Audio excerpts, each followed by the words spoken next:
আওয়ামী লীগের মূল নেতৃত্ব পর্যায়ের একজন ব্যক্তি এখন পর্যন্ত গ্রেপ্তার হয়েছে।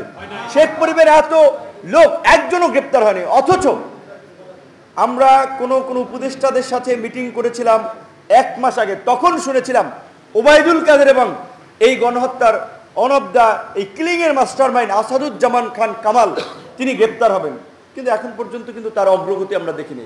কাজে এটা কিন্তু রহস্য এবং একটা শঙ্কা। তাহলে কি আওয়ামী লীগকে পুনরায় সংগঠিত হওয়ার জন্য স্পেসটা দেওয়া হচ্ছে কিনা? আমি আন্তর্জাতিক অপরাধ ট্রাইব্যুনালের খসড়া আইনে যে ধারাটি হচ্ছে যে 10 বছরের জন্য নিষিদ্ধ, আমি মনে করি 10 বছরের জন্য নিষিদ্ধ করা দরকার। চিরতরে যদি নিষিদ্ধ করেন আওয়ামী লীগ নতুন রূপে ফিরবে। ইন্ডিয়ান পৃষ্ঠপোষকতা, এই দেশের যারা ইন্ডিয়ান এজেন্ট সহ আরও অন্যান্য পারিপার্শ্বিক শক্তিগুলো আছে তাদের পৃষ্ঠপোষকতা আপনি কালকে নিষিদ্ধ করবেন, 2 বছরের মধ্যে তারা আরেকটা ভাইব্রেন্ট শক্তিশালী দল হয়ে আপনার ফিরে আসবে। কারণ তাদের অন্তত 2-4 হাজার মানুষ আছে যারা 1000 কোটি টাকার মালিক। তার সূচনা বক্তব্যে কিছু কথা বলেছেন, তাকে পর্দার আড়ালে বলছি এই কারণে যে এখন কিছু কথা বলতে হয় যে আর কি এই যে গণ অভ্যুত্থানের ইতিহাসের দাবিদার কিংবা মাস্টার মাইন্ড নিয়ে পরিকল্পনাকারীদের নিয়ে নানান ধরনের আলোচনা হচ্ছে, তো সেই কারণে আজকে আমার মনে পড়ছে জাফরুল্লাহ চৌধুরীর কথা, যে আজকে উনি হচ্ছে এই অভ্যুত্থানের অন্যতম মাস্টার মাইন্ডদের একজন বলতে হবে। যে আজকে শহীদুল ভাই আপনারা চেনেন, যে ফটোগ্রাফার, আন্তর্জাতিক মানের একজন আলোকচিত্রী, সাংবাদিক, এবং তার ওয়াইফ হচ্ছে রেহনুমা বেগম, নৃবিজ্ঞানী, জাহাঙ্গীরনগর বিশ্ববিদ্যালয়ের শিক্ষক।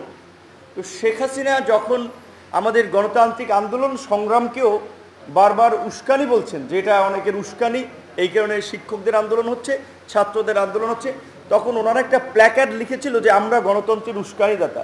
তো আজকের যে এই অভ্যুত্থান এবং ফ্যাসিস্ট শক্তির পতন, এটার ইতিবাচক যদি রূপক অর্থে উস্কানিদাতা আমরা বলি, পজিটিভ অর্থে, তাহলে তার অন্যতম উস্কানিদাতা ছিল জাফরুল্লাহ চৌধুরী।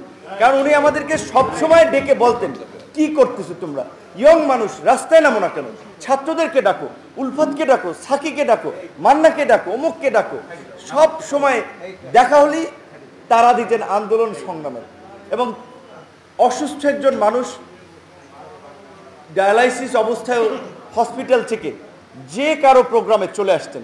তো আমরা এই মানুষটাকে খুব মিস করছি। আজকের এই পরিবর্তনটা তিনি দেখে যেতে পারেন নাই। বেগম খালেদা জিয়ার সৌভাগ্য যে যেই শেখ হাসিনা তাকে নির্মম নিষ্ঠুর নির্যাতন, নিপীড়ন এবং তাকে এই শারীরিক অসুস্থতার দিকে ঠেলে দিয়েছে, তিনি তার পলায়ন দেখে যেতে পারছেন। এটা নিশ্চয়ই তার জন্য একটা সন্তুষ্ট। তার একটা বিখ্যাত কথা সম্ভবত ইঞ্জিনিয়ারিং ইনস্টিটিউটের প্রোগ্রামে বলেছিলেন, এই আওয়ামী লীগকে আমরা পচতে দিয়েছি, এমন পচা পচবে, এমন দুর্গন্ধ ছড়াবে যে আওয়ামী লীগ আর মানুষের কাছে গ্রহণযোগ্য থাকবে না। তো আজকে দেখেন তাই হয়েছে। যারা এইরকমের একজন, যে কোনো মানুষই এরকম একটা নেতৃত্ব পর্যায়ে থাকে, তাদের যে কিছু ভীষণ থাকে, দূরদৃষ্টি থাকে, সেটা বেগম খালেদা জিয়ার এই কথাটা প্রমাণিত। যে আজকে দেখেন সেই আওয়ামী লীগ, শেখ মুজিবের কন্যা, এত তার দাম্ভিকতা, এত অহংকার যে তিনি টেলিভিশন দিয়েছেন, তিনি 18 কোটি মানুষকে খাওয়ান, তিনি দেশ ছাড়েন না, কত দাম্ভিকতা, শেষ পর্যন্ত পালিয়েই গেলেন। তো পালিয়ে গিয়ে আবার হুমকি দিচ্ছেন নেতাকর্মীদেরকে মনোবল চাঙ্গা করার জন্য, যে না এখন দেখছি নেতাকর্মীরা তো বলছে যে আপা আমাদেরকে রাইখা পালাই গেল, এই নেত্রীর জন্য আমরা এত কিছু করলাম, তাদের মনোবল ফিরিয়ে আনার জন্য, যে আমি যে কোনো সময় চট করে ঢুকে যেতে পারি। আবার আমাদের আজকের এই যে উপস্থাপক, তিনি তো পরিষ্কারভাবে বলছেন যে তিনি বুঝতে পারছেন যে আমরা তাকে ফিরিয়ে আনবো, ফিরিয়ে এনে জেলে আমরা তাকে ভরবো, এবং তার সর্বোচ্চ শাস্তি, সেটা যদি মৃত্যুদণ্ড হয়, মৃত্যুদণ্ড কার্যকর করব। সেজন্য এখন তিনি আবার বলছেন যে আমি চলে আসবো, অর্থাৎ তাকে যে আনা হবে, কারণ তিনি তো এখন তার কোনো পাসপোর্ট নাই, তিনি বাংলাদেশ এবং ভারতের সাথে বন্দি বিনিময় চুক্তি অনুযায়ী তিনি ওখানে যে প্রক্রিয়া আছেন, তাকে দেশে আসতে হবে। এবং এটা তো সব দলের দাবি। এখানে এবি পার্টির ফুয়াদ ভাই আছেন, এখানে আজকের প্রোগ্রামটা বিএনপির মুক্তিযোদ্ধা দলের সব মানুষই তো আমরা বারবার বলছি যে শেখ হাসিনা সহ এই আওয়ামী ফ্যাসিবাদের সাথে যারা জড়িত ছিল তাদের বিচার করে ইতিহাসে দৃষ্টান্ত স্থাপন করতে হবে, যেন আর কেউ ফ্যাসিস্ট হওয়ার সব দুঃসাহস না দেখায়।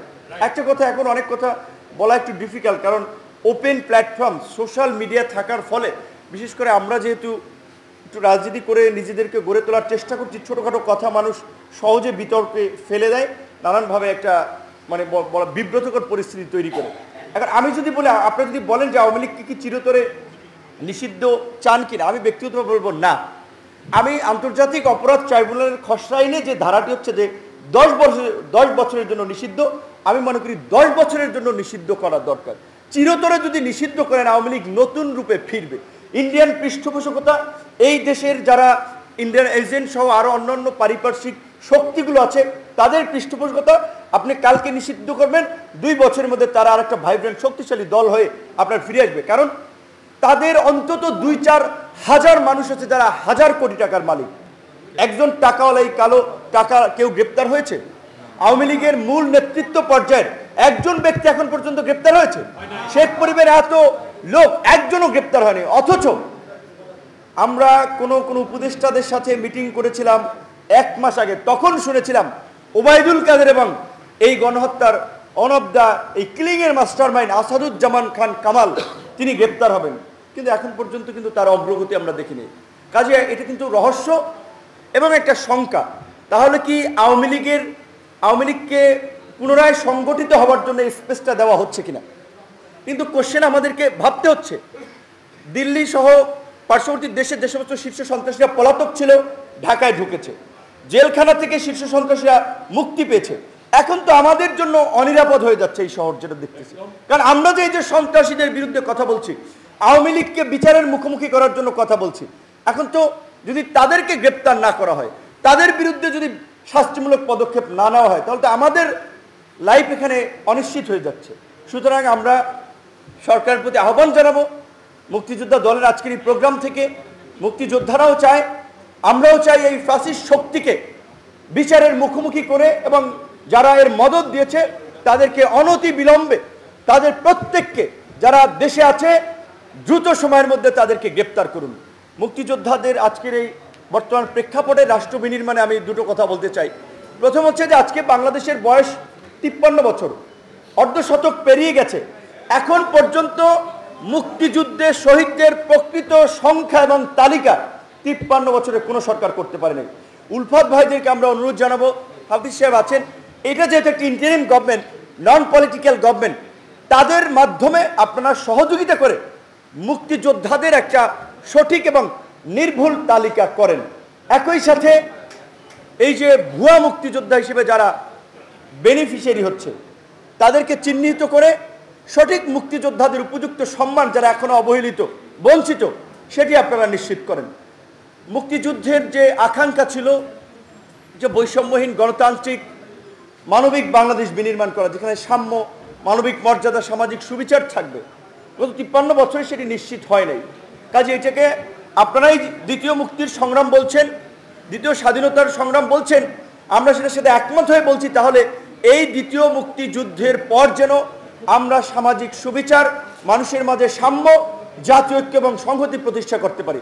আজকে আমাদের একজন এখানে কর্নেল সাহেব বক্তব্য রেখেছেন, পার্বত্য চট্টগ্রাম থেকে তিনি কিন্তু 71 যুদ্ধ করেছেন, দেশ মাতৃকার জন্য ঝাঁপিয়ে পড়েছেন। তাহলে আজকে পাহাড়কে কারা আরেকটা স্বায়ত্ত শাসনের নামে বাংলাদেশ থেকে বিচ্ছিন্ন করতে চায়? এবং এখানে সুস্পষ্ট গত 53 বছর ধরেই ভারতের মদদ রয়েছে। মণিপুর, মিজোরামে এই অস্ত্রধারী সন্ত্রাসী গোষ্ঠীগুলো ট্রেনিং নেয়, আধুনিক অস্ত্রসহ তাদেরকে সব ধরনের আপনার রসদ সরবরাহ করা হয়। তো ভারতের সাথে এই বিষয়ে আমাদের পরিষ্কার বক্তব্য থাকতে হবে, ভারত এটা করতে পারে না। ভারত যেমন আমাদের কাছ থেকে তাদের 7 সিস্টার্সের সিকিউরিটি চায়, তাদেরকেও পরিষ্কারভাবে পার্বত্য চট্টগ্রামের প্রশ্নে বাংলাদেশের যে কোনো সিদ্ধান্তে সহযোগিতা করতে হবে এবং পার্বত্য চট্টগ্রামের অস্থিতিশীল করার জন্য কোনো মদদ দেওয়া যাবে না। মুক্তিযোদ্ধাদের আজকের এই প্রোগ্রামের মধ্যে দিয়ে আমি মনে করি সারা দেশের মুক্তিযোদ্ধাদের অবশ্যই এই রাষ্ট্র বিনির্মাণে তাদেরকে নতুনভাবে চিন্তা করতে হবে। তরুণদের চিন্তার সাথে তাদের চিন্তাকে মডিফাই করে আগামীর বাংলাদেশকে গড়ে তোলার জন্য সরকারের সাথে, পরবর্তী নির্বাচিত সরকারের সাথেও কাজ করতে হবে। এইটা দুঃখজনক যে এখন পর্যন্ত মুক্তিযোদ্ধাদের সাথে সরকারের একটা অফিসিয়াল মিটিং হয় নাই, এইটা হওয়া দরকার ছিল। আমরা যতই বড় হই, আমরা তো বাপকে অস্বীকার করতে পারি না ছেলে হয়ে। মুক্তিযোদ্ধারাও জাতির শ্রেষ্ঠ সন্তান, সূর্য সন্তান, তারা না হলে তো আজকে এই দেশে দাঁড়িয়ে তো আমি এইভাবে কথা বলতে পারতাম না। আমি যে দ্বিতীয় মুক্তিযুদ্ধের লড়াই করেছি, এই লড়াইয়ের প্রেক্ষাপট রচিত হতো না। সুতরাং মুক্তিযোদ্ধাদের অবশ্যই মতামত, পরামর্শ নিয়েই এই রাষ্ট্র পরিচালনা করতে হবে।